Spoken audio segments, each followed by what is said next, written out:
오늘은 우리 저번 시간에 학교에서 배웠었던 물질 대사에 대해서 한번 살짝 복습해보는 시간을 가지도록 하고, 그 후에 드디어 이제 효소, 생체 촉매에 대해서 자세히 알아보는 시간을 가져보도록 하겠습니다.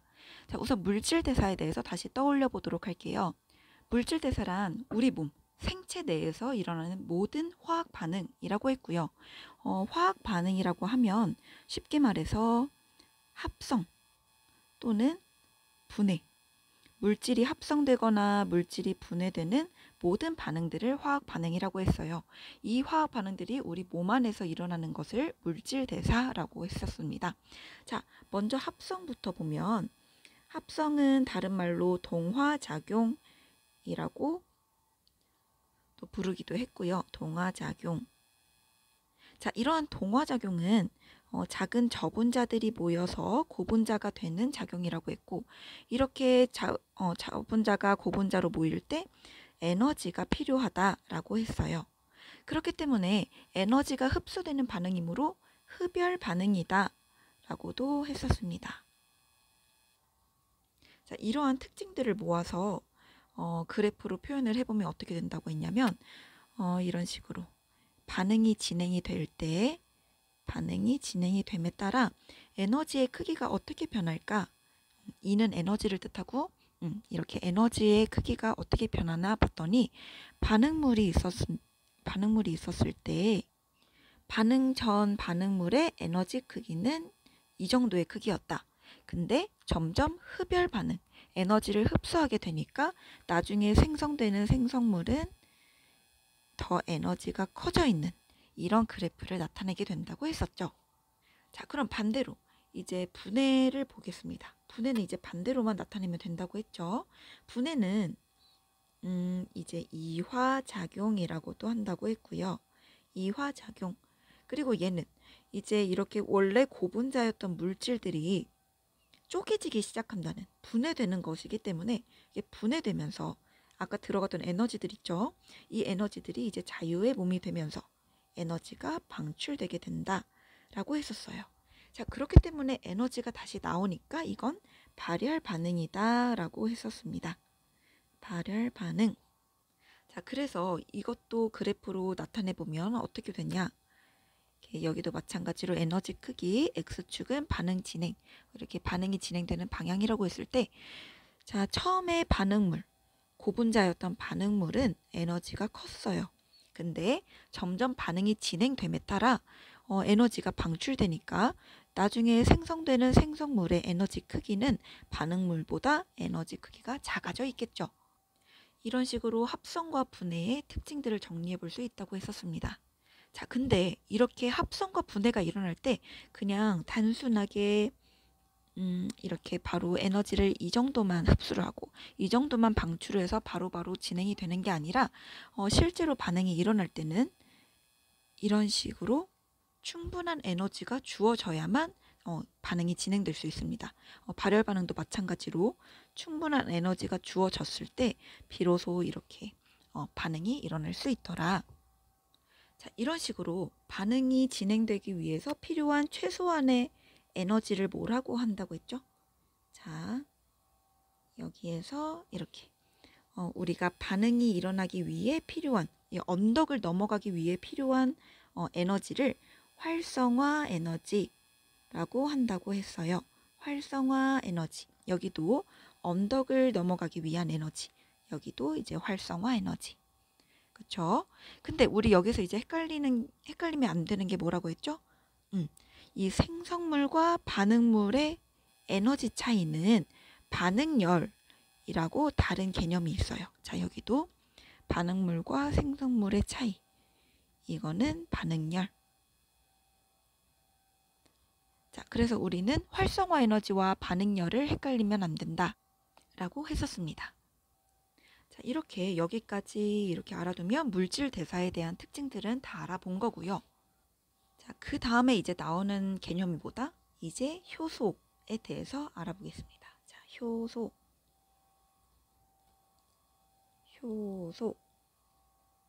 자, 효소는 우리 몸 안에서 꼭 필요한, 우리 인간뿐만이 아니라 모든 생물들이 물질 대사를 할 때 있어서 꼭 필요한 물질이에요. 자, 왜 그런다 했죠? 왜 그러냐면 효소가 없다면 우리 아까 전에 물질 대사를 봤을 때 이렇게 뭐 합성이든 분해든 반응이 일어나려면 활성화 에너지 크기만큼의 에너지가 필요하다라고 했어요. 자, 그렇다면 우리 몸에서는 우리 몸은 일단 온도가 36.5도에서 37도, 많아봤자 37도. 자, 이런 식으로 이런 체온 범위에 있어야만 우리가 건강하게 지낼 수 있는 거예요. 근데 이렇게 뭔가를 합성하거나 분해할 때마다 활성화 에너지 크기만큼 이렇게 열 또는 이런 에너지가 들어오게 된다면 우리의 체온이 그걸 버티지 못해요. 체온이 너무 높아지기 때문에 우리 몸이 그걸 버티지 못하게 되는 거예요. 그래서 우리는 이런 정상적인 체온 범위 안에서 합성, 분해, 이런 동화작용, 이화작용이 잘 일어날 수 있도록 효소가 필요하더라. 자, 그래서 이 효소가 어떤 역할을 하냐? 우리가 이만큼의 활성화 에너지를 받지 않고도 더 쉽게 일어날 수 있게 하는 게 효소입니다. 자, 어떻게? 이렇게 활성화 에너지를 낮춰요.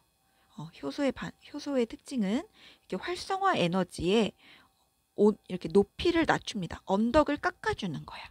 그래서 언덕을 낮춰주니까 좀 더 쉽게 이렇게 반응이 진행이 될 수 있겠죠. 조금 덜 에너지가 적게 필요하게 되는 거니까.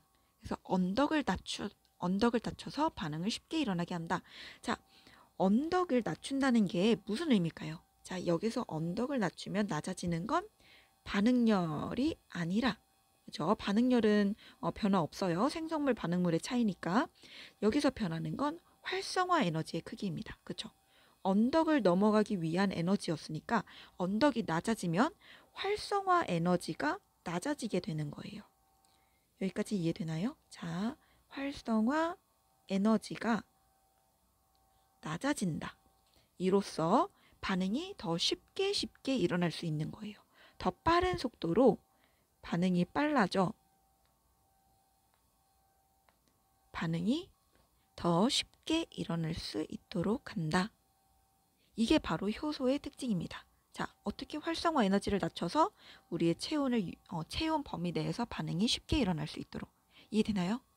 자, 이게 바로 효소가 하는 일이고 이런 식으로 속도를 빠르게 해서 속도를 변화시키는 그런 물질들을 우리가 뭐라고 하냐면 몸속에만 있는 게 아니라 우리 공장이나 뭐 이런 연구실 이런 데에서도 반응을 빠르게 하기 위해 이렇게 첨가하는 물질들이 있는데 그걸 촉매라고 하거든요. 속도를 변화시켜요. 자, 이런 식으로 촉매 작용을 하긴 하는데 우리 몸속에 있는 촉매다라고 해서 효소를 생체 촉매라고도 하는 거예요. 생체 촉매. 즉 생체 촉매라는 우리 지금 배우고 있는 이 소단원의 제목 있죠? 이 생체 촉매는 즉 효소를 의미한다 라고 할 수 있습니다. 자, 그래서 우리 이제 효소의 특징에 대해서 자세히 알아보는 시간을 가져볼게요. 효소의 특징은 크게 두 가지로 생각해 볼 수 있습니다. 다른 특징들도 많지만 우선 가장 대표적인 두 가지를 살펴볼게요. 첫 번째는 기질특이성이라는 특징이 나오게 되고요. 자, 이제 뒤에 다시 자세히 설명이 들어갈게요. 두 번째는 재사용된다 라는 특징이 있습니다. 자, 이 두 가지에 대해서 한번 하나씩 살펴보도록 할게요. 자, 들어가기 전에 우리 중간고사 범위에서 배웠던 유기물 있죠.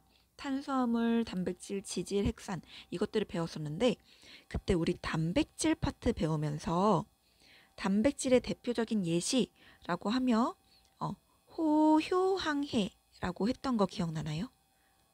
호르몬, 효소, 항체, 헤모글로빈, 뭐 콜라겐 등등등 다양한 단백질이 있지만 대표적으로는 이렇게 네 가지가 있다라고 설명을 했었는데요. 자, 이때 여기에서 효가 바로 효소였죠.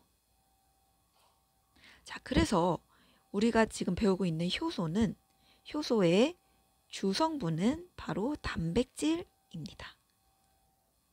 자, 효소의 주성분은 단백질이다. 자, 이걸 지금 왜 다시 얘기하냐면 단백질이 뭐라고 했어요? 그때 단백질이 우리 그 아미노산들이 쭉 연결돼. 펩타이드 결합으로 쭉 연결되면서 아미노산이 펩타이드 결합으로 쭉 연결되면 폴리펩타이드가 된다고 했고, 이 폴리펩타이드가 접히고 꼬이고 이러면서 그러니까 자기만의 고유의 입체 구조를 가지게 된다라고 얘기를 했었어요. 고유의 입체 구조. 자, 이게 말이 좀 어려워 보이는데 이걸 쉽게 말하면 자기만의 형태를 가지고 있다는 거예요. 자기만의 구조. 즉 약간 열쇠를 떠올려 보면 될 것 같아요. 열쇠도 이런 식으로 생긴 열쇠도 있고, 이런 식으로 생긴 열쇠도 있고, 자기만의 형태를 가지고 있죠. 이런 것처럼 단백질, 그 중에서도 효소도 단백질이니까 효소는 자기만의 입체 구조를 가진다라고 할 수 있겠습니다. 자, 예를 들어서 효소가 어떤 모양을 가지고 있다고 할까? 자, 효소가 이런 식으로 딱 자기만의 모양을 가지고 있는 하나의 효소가 만들어졌어요. 자, 그러면 이 효소는 이렇게 열쇠를 생각하면 된다고 했죠. 딱 이런 모양의 열쇠가 만들어진 거니까 열쇠도 자기가 맞는 그 열쇠 구멍에만 딱 들어가서 열릴 수가 있잖아요. 그런 것처럼 효소도 자기의 그 모양에 맞는 반응물과만 딱 결합을 할 수가 있는 거야. 자, 반응물도 딱 이런 이 틀에 맞는 이런 모양의 반응물만 결합을 할 수 있다고. 자, 반응물은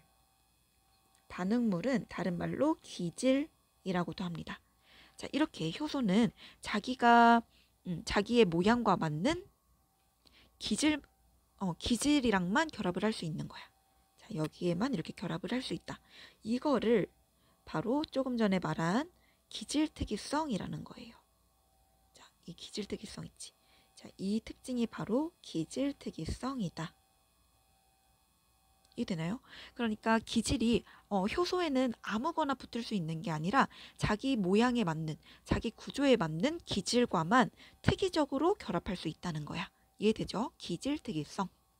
자, 그럼 이제 재사용된다라는 특징은 어디서 나온 건지 한번 볼게요. 자, 이런 식으로 우선 효소랑 반응물이랑 이제 구조 맞는 애들끼리 결합을 했어. 그럼 어떻게 되냐면, 자, 결합을 한다면 효소랑 아까 그 구조 맞았던 기질이랑 이런 식으로 결합이 되는 형태가 돼요. 자, 이런 식으로 효소 기질 복합체가 형성이 되고 또는 기질 효소 복합체라고도 하고요. 이런 식으로 복합체, 그러니까 그 합쳐져 있는 거지. 이런 복합체가 형성이 되고 나면 어떻게 돼? 자, 원래 이 반응물이 그냥 자기 혼자 효소 없이 그냥 가만히 자기 혼자 내버려 뒀을 때는 얘는 자기 혼자 분해가 되긴 하지만 속도가 너무 느려요. 거의 눈에 바로바로 관찰이 안 되는 수준으로 그냥 거의 변화가 없는 수준으로 있는 거야. 그런데 효소가 있으니까 활성화 에너지가 낮아지면서, 그치? 효소랑 붙으면서 활성화 에너지가 낮아지니까 그럼 이제 쉽게 반응이 일어날 수 있는 거야. 그래서 활성화 에너지 덕분에 효소의 이 영향을 받아서 반응물이 쉽게 반응한다. 여기서는 지금 그 이화작용을 얘기하고 있는 거예요. 자, 그래서 쉽게 쪼개져서 딱 분해가 돼버리는 거야. 얘가 딱 끊어졌지? 이런 식으로. 자, 이런 식으로 생성물이 생성이 되고, 그쵸? 이렇게 된다. 자, 이때 효소는, 자, 효소 볼까? 효소는 아까 맨 처음이랑 다름이 없어요. 그치? 반응물만 생성물로 되었을 뿐이지 효소는 그냥 중간에 껴가지고 도와주기만 할 뿐이야. 반응이 잘 일어날 수 있도록. 그 다음 반응이 이제 하나의 반응이 끝나고 나면 이 효소는 그냥 다시 또 다른 반응물을 찾아 나서, 그래서 또 다른 반응물과 결합을 해가지고 이 반응을 계속 반복하게 되는 거예요. 이해되나요? 이런 식으로 효소는 그대로 자기는 그대로 유지되면서 계속 반복되니까 효소는 재사용된다 라는 두 번째 특징이 나오게 되는 거예요. 이해되나요? 자, 이런 식으로 효소에 의해서 쉽게 반응이 일어나니까 우리 체온에서도 이런 분해 반응, 합성 반응들이 쉽게 일어날 수 있게 되더라 라는 내용이고요. 근데 지금 말한 것처럼 효소는 자기가 결합할 수 있는 반응물이랑만 결합을 할 수 있으니까 우리 몸속에 효소는 정말 어마어마하게 많겠죠. 종류가. 왜냐면 뭐 이런 한두 가지 반응이 아니니까. 그래서 효소는 아주 다양합니다. 자, 우리는 그 중에서도 간에 정말 이런 그 특징적인 효소가 많이 있는데 그 간에 있는 효소로 한번 예시를 들어볼게요. 자, 교과서 154페이지였나요? 154페이지를 보면 이런 그림이 있을 거야. 그쵸? 자, 이 그림으로 한번 효소에 대해서 구체적으로 알아볼게요. 자, 효소의 구체적인 예시들이에요. 효소 예시들. 자, 우리는 일단 간에 있는 효소들을 한번 봐보자. 자, 간은 정말 다양한 기능들을 가지고 있는데요. 그 중에서도 가장 대표적인 기능이 해독작용이야. 해독작용. 그래서 약간 우리 몸에 해롭거나 그런 독성 물질들이 생기면 그거를 없애거나 독성을 낮추는 그런 작용을 합니다. 자, 그래서 여기 나와 있는 예시들 보면 이런 식으로 알코올, 우리 뭐 성인이 되고 나서 이런 술을 마시죠. 이렇게 들어오게 된 알코올 또는 단백질의 그런 대사 작용으로 암모니아가 생길 수도 있는데 이 암모니아라는 것도 독성이 있는 물질이에요. 그래서 이런 암모니아 또는 과산화수소 H2O2라고 화학식으로도 쓸 수 있는데 이렇게 과산화수소도 우리 몸에 좀 해로운 독성이 있는 그런 물질입니다. 자, 이런 물질들이 몸에 쌓여 있으면 안 좋기 때문에 빨리빨리 분해시키거나 아니면 다른 물질로 만들어줘야 해.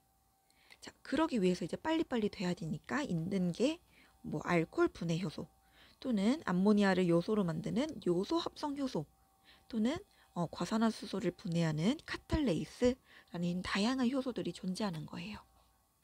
자, 그래서 알코올 같은 경우도 이런 식으로 효소의 도움으로 빨리빨리 이렇게 분해가 되면서 이산화탄소 물로 분해되기도 하고 또는 암모니아는 이산화탄소랑 효소에 의해 합성이 되면서 다른 좀 독성이 낮은 물질인 요소로 합성이 되기도 하고 또는 과산화수소는 이제 카탈레이스의 도움을 받아서 물과 산소로 이렇게 쪼개져 분해가 되기도 하는 거예요. 자, 그럼 방금 말한 것처럼 여기에서 이제 알코올, 뭐 암모니아, 이산화탄소, 과산화수소는 반응물일 거고, 그치? 반응물 또는 기질. 그리고 얘는 효소일 거고, 그리고 이렇게 생성되는 거, 이산화탄소, 물, 요소 또는 물, 산소 이런 것들이 생성물이 되겠죠. 이해되나요?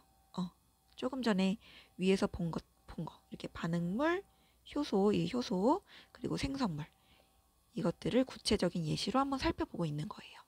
자, 그래서 이런 효소들로 인해서 빠르게 독성을 완화시킬 수 있는데 만약에 이 효소들이 없다? 만약에 없다면 뭐 이런 알코올 같은 것도 빠르게 분해가 되지 않을 거고 그냥 가만히 좀 분해가 너무너무 느리게 진행되겠지. 자, 암모니아 이런 것도 과산화수소도 마찬가지고 이해되죠? 자, 그래서 실제로 나중에 여러분도 대학생이 되고 이러면 알겠지만 각자마다 술을 마실 때 주량이 각자 다 다르거든요. 이런 주량이 다른 것도 이렇게 간의 작용, 간에 있는 효소가 얼마나 많이 만들어지고 이런 거에 따라서 효소량 이런 거에 따라서도 결정이 되기도 합니다. 그래서 이런 게 잘 발달이 되어 있는 사람은 주량이 높은 거고 또는 잘 안 돼 있는 사람은 분해 효소가 없어서 술을 마시면 위험한 사람도 있어요. 이런 사람은 뭐 얼굴이 빨개지기도 하고 약간 이런 식으로 반응이 나타나게 되는 거죠. 빨리 취한다거나. 자, 아무튼 이런 것도 효소의 예시가 될 수 있다라고 알면 될 것 같고요. 그 다음에 우리가 지금 공부 여기 과정에서 더 구체적으로 알아볼 거는 카탈레이스입니다. 카탈레이스라는 효소에 대해서 한번 더 자세히 알아보도록 할게요. 자, 카탈레이스라는 효소는 정말 다양한 곳에 존재를 해. 이거 잘 색깔이 안 보이나요? 자, 카탈레이스는 지금 본 것처럼 간에도 있고요. 간 세포에도 이런 효소가 있고 또는 우리의 혈액 있지. 혈액 속에도 있고요. 또는 우리 이런 동물들 말고도 뭐 감자, 당근, 이런 식물세포 안에서도 발견되기도 합니다. 정말 다양한 곳에 존재하는 효소야. 그래서 얘네들은 뭐 간, 혈액, 감자, 당근 이런 것들은 다 뭐 쉽게 구할 수 있는 것들이기 때문에 뭐 다양한 실험을 해볼 수 있는데요. 그리고 H2O2, 이 과산화수소도 뭐 약국 이런 데 가서도 쉽게 구할 수 있거든. 그래서 쉽게 우리 뭐 각자 집에서도 실험을 해볼 수 있습니다. 과산화수소는 왜 약국에 파냐면 우리 뭐 다쳤을 때 이렇게 뿌리는 용도로도 과산화수소를 이용하기도 하고요. 그렇기 때문에 약국에서 구할 수 있습니다. 자, 그래서 자, 한번 실험을 해봤다고 해보자. 예를 들어 이 H2O2 과산화수소를 이제 약국에서 구매해가지고 그냥 비커나 뭐 컵 이런 데다가 그냥 담아뒀다고 해보자. 그러면 뭐 딱히 그냥 아무 반응이 일어나지 않고 그냥 가만히 있어. 그냥 뭐 거품 이런 것도 안 생기고 그냥 액체 상태로 존재를 해요. 근데 이런 간, 뭐 혈액, 감자, 당근 뭐 이런 것들이랑 섞잖아? 섞어서 얘네들이랑 섞은 다음에 이렇게 두면 이제 막 거품이 보글보글 막 올라오고 물도 더 이렇게 액체가 더 생성이 되고 이러한 반응을 우리가 관찰할 수 있게 돼요. 그래서 여러분 만약에 뭐 다치거나 이럴 때 집에서 해봤는지 모르겠지만 뭐 병원 가서도 할 수도 있고 이 과산화수소수라는 거를 그 상처 부위에다 뿌리면 이렇게 보글보글 거품이 올라오는 거 볼 수 있거든요. 자, 바로 이런 거품이 무슨 거품이다? 산소가 발생한 산소 기체 거품이에요. 그래서 이거를 보면 알 수 있듯이 그냥 반응물 자체만 혼자 존재할 때는 반응이 아주 느리게 일어나지만 이런 식으로 간, 혈액, 감자, 당근 뭐 이런 것들을 섞다 보면 이 안에 있는 카탈레이스라는 효소에 의해 반응이 빠르게 일어나게 되는구나 라는 거예요. 자, 그래서 이렇게 간에서 들어있는 대표적인 효소들을 한번 살펴봤고요. 이제 또 다른 예시를 하나 더 살펴볼게요. 자, 우리 153페이지를 보면 이거는 154에 있는 그림이었고 자, 153페이지도 한번 볼게요. 153페이지를 보면 우리 고구마 그림이 조그맣게 나와 있거든. 자, 고구마 사진을 보면 여기에 무슨 효소가 들어있다고 하냐면 아밀레이스라는 효소가 적혀 있을 거예요. 얘는 효소의 일종이에요. 카탈레이스처럼. 자, 그래서 아밀레이스는 좀 많이 들어보지 않았나요? 얘는 고구마 말고도 우리 입속에 왜 밥 먹을 때 그 밥 쌀을 분해하는 그게 바로 아밀레이스였지. 입속에 침, 입속 침에도 아밀레이스가 있다. 아무튼 이렇게 아밀레이스도 다양한 곳에 존재를 하는데 이 효소는 무슨 기능을 하냐? 얘는 입체 구조, 아까 전에 그 모양이 누구랑 딱 들어맞냐면 얘는 녹말이랑 딱 모양이 들어맞아. 그래서 녹말이 반응물이 됩니다. 또는 기질. 그러면 이 녹말이랑 아밀레이스랑 붙으면 결합하면 어떻게 되냐면 녹말을 분해해. 분해를 촉진시켜. 그래서 엿당이 될 수 있도록 촉진시킵니다. 자, 그럼 엿당이 뭐야? 생성물이 되겠지. 엿당으로 쪼개는 거야. 그래서 녹말이 엿당으로 빠르게 될 수 있도록 아밀레이스가 작용을 한다. 라고 할 수 있겠습니다. 자, 이런 식으로 조금 전에도 얘기했지만 뭐 알코올 분해 요소는 알코올, 요소 합성 요소는 뭐 암모니아, 이산화탄소, 카탈레이스는 과산화수소, 아밀레이스는 녹말 이런 식으로 딱 자기랑 붙을 수 있는 기질과만 붙는 걸 기질 특이성이라고 한다. 그래서 우리 몸에는 각각의 반응에 필요한 다양한 효소들이 존재하게 되는 거예요. 그래서 효소 종류는 아주 어마무시하게 많아. 자, 그래서 이런 식으로 효소의 특징을 이해를 했다면 효소도 이제 다 완벽하게 이해를 하게 된 거예요. 자, 그러면 한 가지만 더 하고 끝내도록 할게요. 자, 이렇게 우리 지금 배워본 효소의 내용들로 한번 생각을 한 가지만 더 해볼게요. 자, 우선 카탈레이스로 한번 생각을 해볼까요? 자, 카탈레이스. 자, 만약에 실험을 하는데 카탈레이스랑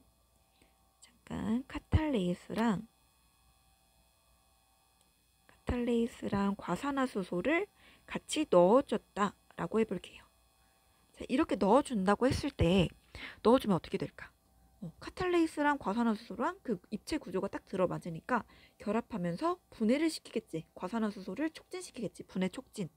그렇기 때문에 그럼 이제 이 카탈레이스랑 과산화수소는 시간이 이제 반응이 진행되면서 시간이 지남에 따라 농도가 어떻게 변할까를 한번 생각해 볼게요. 시간이 지남에 따른 농도 변화. 자, 그러면 당연히 다른 색으로 해볼까? 자, 당연히 과산화수소는 점점 분해되니까 분해가 촉진되니까 얘는 점점 감소할 거고요. 그치? 그러면 그 대신 뭐가 더 많이 생성이 될까? 그렇지. 과산화수소가 분해가 되면 물이랑 산소가 아까 생성이 된다고 했죠. 그래서 이런 생성물의 양은 점점 증가하게 되겠지. 과산화수소는 줄어들고 물이랑 산소는 점점 증가하게 될 거야. 자, 그러면 카탈레이스는? 효소는 어떻게 될까? 카탈레이스. 효소는 우선은 점점 감소해요. 그러면 이런 질문이 들지. 아까 효소는 그대로 있으면서 재사용된다고 하지 않았나요? 라고 할 수 있는데, 자, 이렇게 생각하면 쉬울 것 같아요. 아까 뭐라고 했냐면, 자, 효소가 이렇게 있고, 그리고 기질이 붙었어. 기질 여기선 과산화수소지. 이런 식으로 붙었어. 자, 이런 식으로 복합체가 형성되면 얘는 우선 화학적으로 같지 않은 상태라고 볼 수 있어요. 자, 이런 식으로 그냥 효소가 혼자 있을 때랑 복합체가 됐을 때는 일단은 서로 다른 상태야. 왜냐면 일단 여기서 말하는 효소라는 거는 효소 혼자 있을 때를 의미하는 거니까. 그쵸? 그래서 이 효소가 혼자 있는 상태는 그 자체는 점점 줄어들어. 과산화수소랑 결합을 하니까. 그래서 점점 감소를 하다가 이제 나중에 그 과산화수소가 다 물이랑 산소로 변하게 되겠지. 언젠간 다 분해가 될 거 아니야. 그럼 이제 과산화수소가 없게 되니까 효소는 더 이상 결합할 애가 없어져. 그러면 이제 혼자인 상태로 다시 돌아오게 되겠지.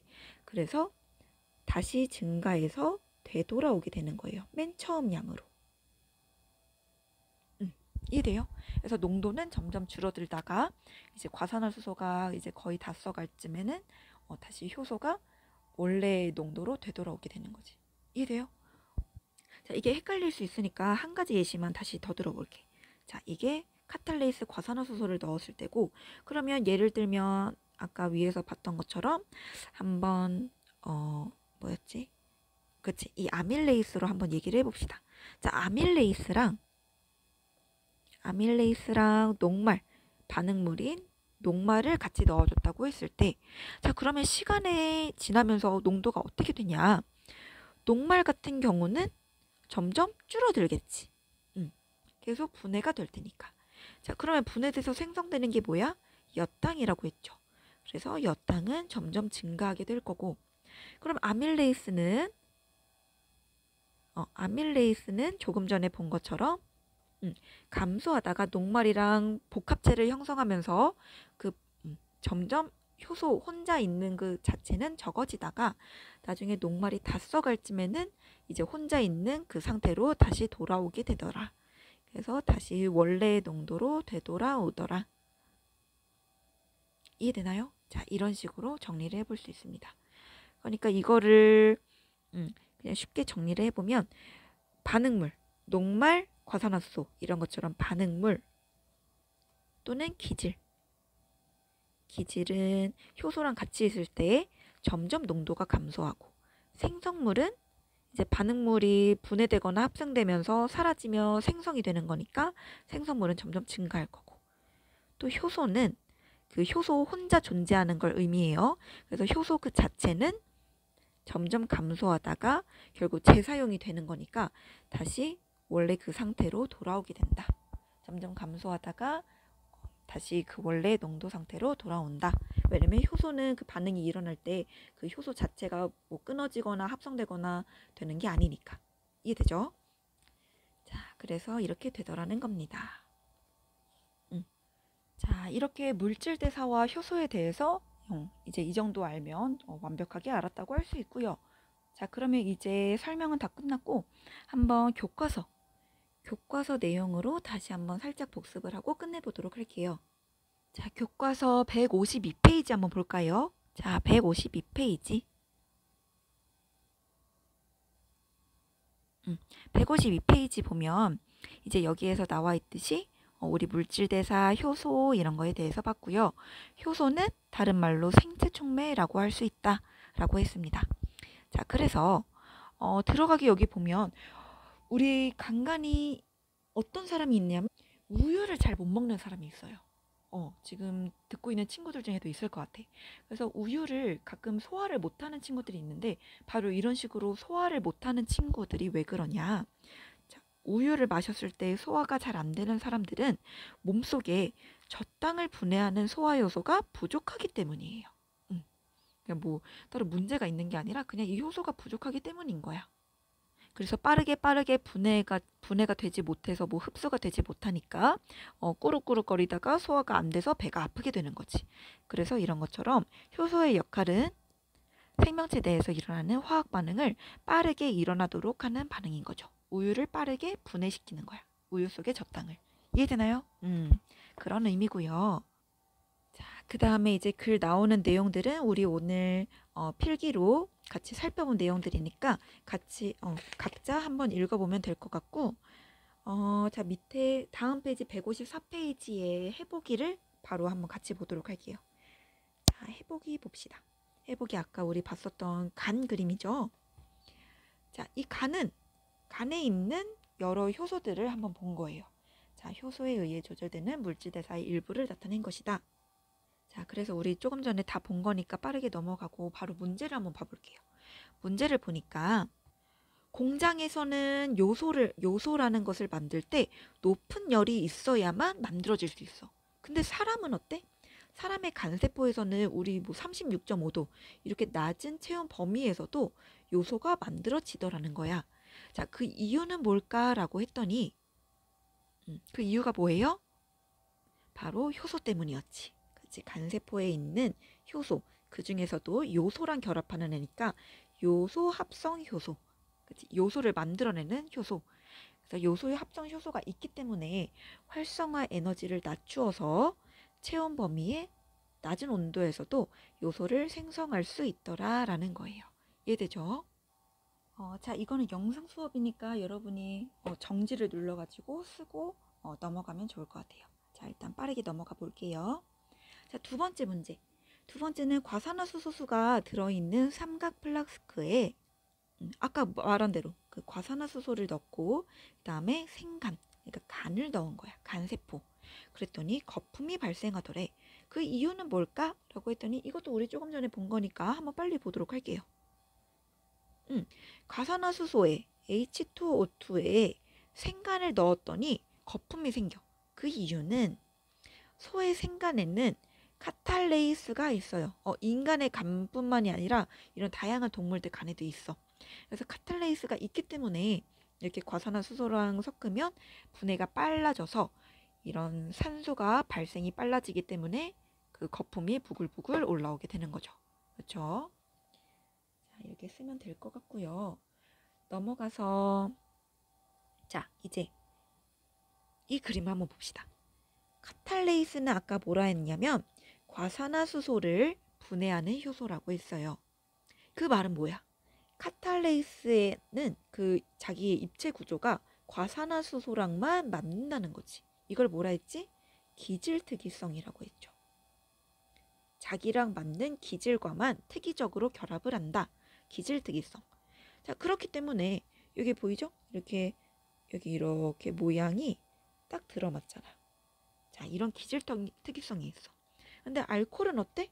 모양이 들어맞지 않지. 그래서 될 수 없는 거야. 알코올은. 그래서 알코올은 카탈레이스에 의해 뭐 분해든 합성이든 이런 반응들이 일어날 수 없는 거지. 그래서 과산화수소랑만 결합을 하니까 이렇게 과산화수소를 분해해서 물과 산소를 만들어내더라. 생성물이 생성이 되더라 라는 거예요. 이해되죠? 자, 이런 식으로 카탈레이스는 효소고 과산화수소는 거기에 딱 들어맞는 기질, 물과 산소는 생성물이 되는 거겠죠. 그리고 이 사이는 효소, 기질, 복합체가 되는 거고요. 그래서 아까 말한 것처럼 효소, 기질, 복합체랑 효소랑 는 이렇게 같은 건 아니라고 알고 있어야 될 것 같아요. 그다음 나중에 과산화수소가 다 써지면 이제 그 효소 자체로 돌아오게 되는 거고. 이해되죠? 효소는 그대로 돌아오게 된다. 자, 그래서 아무튼 카탈레이스는 알코올을 분해하지 못하는 이유가 뭐라고? 기질성 때문이라고. 카탈레이스는 과산화수소와 구조가 딱 들어맞아. 그래서 분해될 수 있어. 하지만 카탈레이스는 알코올과 들어맞는 구조는 없어. 그렇기 때문에 카탈레이스나 알코올까지는 분해를 하지 못하게 되는 거죠. 알코올은 그래서 아까 뭐야? 알코올 분해 효소로 분해를 했었지. 그쵸? 자, 그러면 이제 넘어가서 155페이지에 스스로 확인하기를 한번 볼게요. 자, 생명체 내에서 물질이 합성되거나 분해되는 모든 화학 반응을 뭐라고 한다? 그치? 합성되거나 분해되는 모든 화학 반응. 이걸 물질 대사라고 했고요. 자, 두 번째.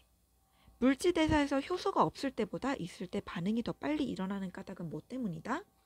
뭐가 낮아지기 때문일까? 그렇지. 효소가 있으면 효소는 활성화 에너지를 낮추기 때문이다. 그래서 속도가 빨라진다 라고 했었죠. 원래 이 스스로 확인하기는 같이 퀴즈를 맞춰보면서 하는 건데 다음 주가 시험인 관계로 오늘 빠르게 진도를 빼보도록 하겠습니다. 자, 그래서 그 다음에 이제 마지막으로 나오는 거 볼까? 자, 이거는 개구리가 겨울잠을 잘 때는 물질 대사가 잘 일어나지 않는데 이게 분해 합성되는 그런 반응들이 감소한다는 거야. 그 이유는 뭐냐면 이게 효소가 각자만의 그 적절한 온도, 제일 활성화되는 온도가 있거든. 근데 그 개구리에서는 이런 체내 효소가 체온이 낮아지면 활성이 낮아지는 거야. 그래서 물질 대사가 활발하게 일어나지 않는 거죠, 겨울에. 왜냐면 개구리는 변온 동물이거든. 우리 인간 같은 경우는 뭐 여름이든 겨울이든 36.5도씨로 딱 온도가 유지되는 항온인데 이런 개구리는 변해요. 그 밖이 추우면 추워지고 몸이 추워지고 더우면 더워지고 이런 식으로 변온이 돼. 그래서 뭐 이런 식으로 된다. 이거는 그냥 참고로 알아두면 될 것 같아요. 그래서 이렇게 물질 대사랑 효소의 활성화 에너지까지 알아봤고, 자, 그럼 마지막으로 이제 156페이지 실험을 보고 끝내겠습니다. 자, 마지막 봅시다. 자, 마지막을 보면 자, 여기 실험이 나오거든요. 실험. 감자를 이용한. 자, 보자. 감자에 뭐가 있냐면 감자에도 카탈레이스가 있다고 했어요. 그래서 이 카탈레이스에 대한 실험이야. 자, 볼게요. 자, 유의할 점 있고 이렇게 각자 예상을 해보면 되는데 먼저 실험하기 전에 먼저 어떻게 될까 실험 결과를 예상해 보는 거야. 뭐 카탈레이스가 있을 때는 없을 때보다 과산화수소의 분해가 뭐 누구는 빠르게 일어난다 라고 예상할 수도 있고 느리게 일어난다 라고 예상할 수도 있고, 일단 여기선 빠르게 일어난다 라고 예상을 했네요. 자, 맞나 한번 봅시다. 과연 빠르게 일어날 것인가? 자, 우선 과정을 하나씩 보면 바람을 뺀 고무풍선 2개에 이렇게 풍선 있죠.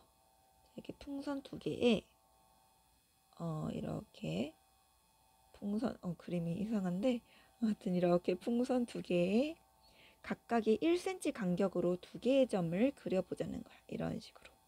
자, 점 2개 그렸죠. 풍선. 전구 아니에요. 풍선이에요.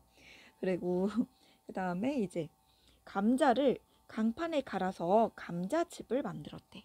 자, 이 즙 안에 카탈레이스가 있겠지. 자, 그럼 이제 실험을 어떻게 하냐면 자, 봅시다.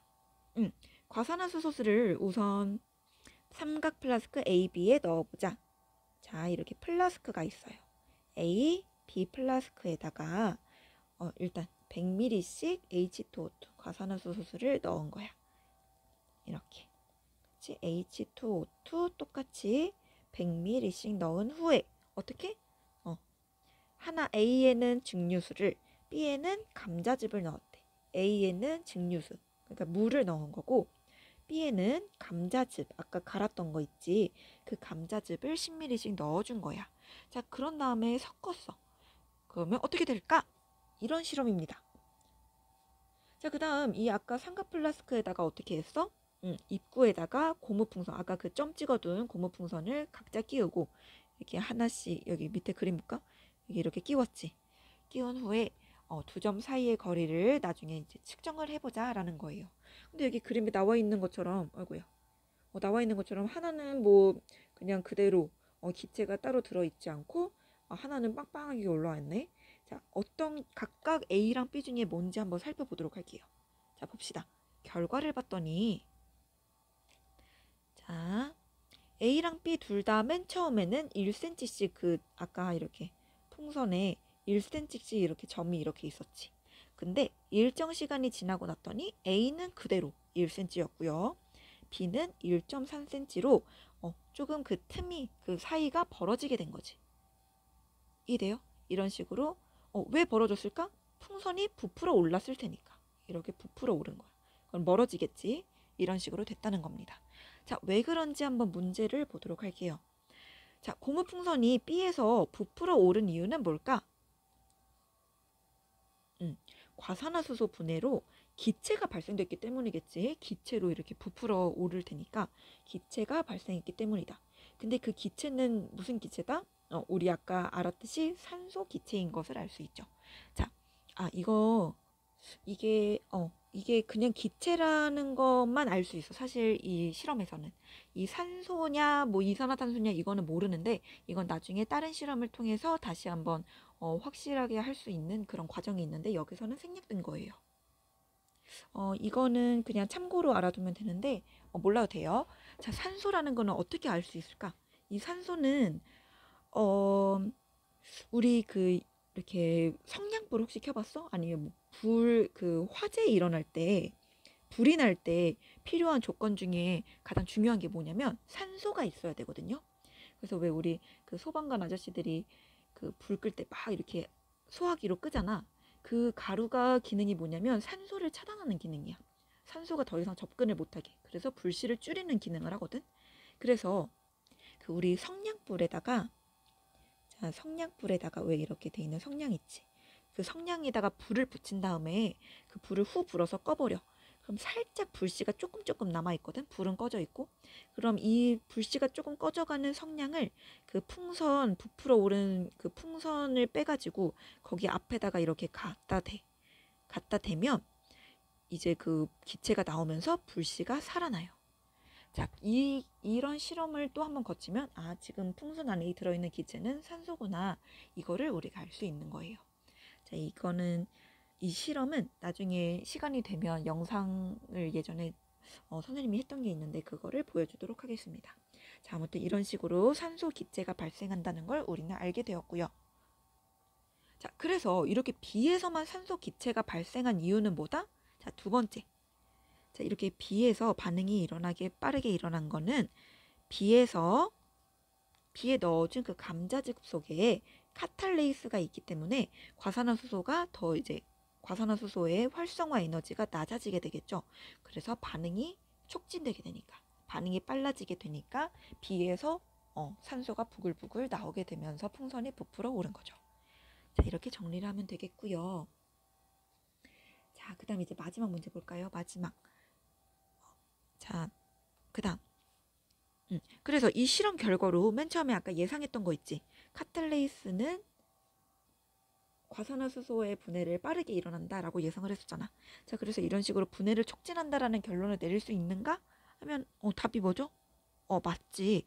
카탈레이스는 과산화수소의 분해를 촉진한다. 이게 맞죠. 그 이유는 감자즙 넣은 그 아까 B 플라스크가 거기에서 그 고무풍선이 더 많이 부풀어 올랐기 때문이죠. 이를 통해서 알 수 있다라고 쓰면 되겠습니다. 자, 그래서 이 실험은 이렇게 끝나는 거고, 157페이지 마지막에 활동 플러스라고 써 있는 게 있는데 그것만 조금 더 심화시켜서 한번 보도록 할까요? 자, 이런 실험이 끝난 다음에 기체가 이제 충분히 다 만들어져서 과산화수소가 다 사용이 됐어. 그치? 그 삼각 플라스크 B에다가 과산화수소 50ml를 다시 추가로 넣은 거야. 추가했어. 그러면 어떻게 될까라는 겁니다. 어떻게 될까요? 자, 생각해보자. 우리 아까 일단 H2O2 과산화수소를 넣은 다음에 감자즙 여기에 카탈레이스를 넣은 거지. 그래서 이렇게 카탈레이스를 넣은 건데 이때 그 과산화수소 100ml가 100ml는 이제 그 카탈레이스에 의해서 물과 산소로 분해가 될 거고, 그치? H2O, O2로 분해가 될 거고. 그래서 이제 나중에 H2O 얘가 O2가 다 소모가 되고 나면 더 이상 반응이 안 일어나겠지. 반응물이 없으니까. 근데 여기다가 지금 어떻게 한 거야? 50ml를 더 추가해 줬다는 거야. 그쵸? 이 감자즙 카탈레이스는 그대로 있을 거고 계속 재사용되니까. 자, 그렇기 때문에 어떻게 되냐? 당연히 기체가 더 발생을 하면서 부풀어 오르게 되겠죠. 이해되나요? 자, 그래서 결과 부풀어 오르지. 다시 부풀어 오른다. 더 부풀어 오른다. 그 이유는 효소는 그대로야. 변하지 않아. 그래서 나중에 그 반응물이 다 사라지면 얘는 다시 원래 자기의 상태로 돌아와 있을 거고, 근데 여기다 반응물을 더 첨가를 시켜주면 또 다시 재사용이 되기 때문에 기체가 더 많이 만들어지게 되는 거죠. 이해되나요? 자, 이런 식으로 효소의 기능을 이해하면 되겠습니다. 자, 그리고 여기까지 정리를 하면 되고요. 157페이지 그 오른쪽에 하나가 더 나와 있는데 이거는 뭐 그냥 조금 전에 본 거랑 비슷한 내용이라서 그냥 여기다가 과산화수소도 넣고 그다음에 하나는 물, 하나는 감자즙을 넣었다는 거예요. 똑같죠? 그런 다음에 여기는 뭐 따로 풍선은 안 하고 그냥 거품 양으로 측정을 해봤다 이거예요. 자, 그랬더니 A에서는 당연히 물을 넣었으니까 거품이 거의 생기지 않고 B에서는 뭐 32ml 이거는 뭐 몰라도 되고 일단 그냥 거품이 생긴다는 거. 네, 이 정도로 알면 되겠죠. 효소가 있어서 반응이 빨라지니까 거품이 빠르게 생성이 된다 라고 정리를 하면 되겠습니다. 자, 그러면 이제 교과서까지 이렇게 다 마쳤고요. 뒤에 이제 158부터 161페이지까지는 각자 읽어보면 될 것 같고, 이제 그 다음 시간에는 우리 저번 시간에 나눴던 학습지 있죠? 학습지를 한번 정리해 보면서 마지막으로 복습하는 시간을 가져보고 이제 기말고사 범위는 끝내도록 하겠습니다. 자, 그럼 혹시 뭐 질문 있거나 하는 거 있으면 질문하고 오늘 수업 마무리하도록 할게요. 수고했습니다. 온라인 클래스로 듣는 친구들은 다음 시간에 실시간 수업으로 진행되니까 실시간 수업에서 질문하면 될 것 같아요. 자, 그러면 다음 실시간 수업에서 만나요.